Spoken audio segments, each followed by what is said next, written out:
Sir speaker sir మీరంటే మర్యాద ఉంది సార్, మీరంటే గౌరవం ఉంది సార్.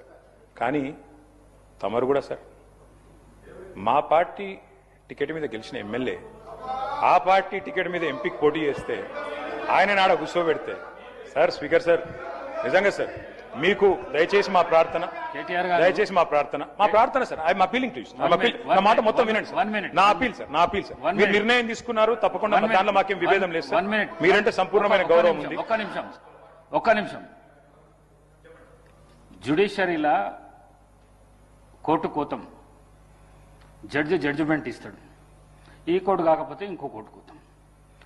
జడ్జిమెంట్ నువ్వు మొత్తం చదవకుండానే ఎన్నో అభియోగాలు చేసినావు, అయినా నేను మీడియా ముందుకు రాలేదు. ఈ విషయంలో కూడా నువ్వు జడ్జిమెంట్ చదివినాక నాతో మాట్లాడితే నేను దానికి జవాబిస్తాను. దయచేసి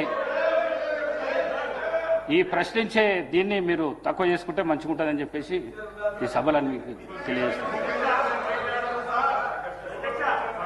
స్పీకర్ సార్ మీరంటే వ్యక్తిగతంగా గౌరవం ఉంది, మీరు నేను మిత్రులం, అందరికీ తెలిసిందే.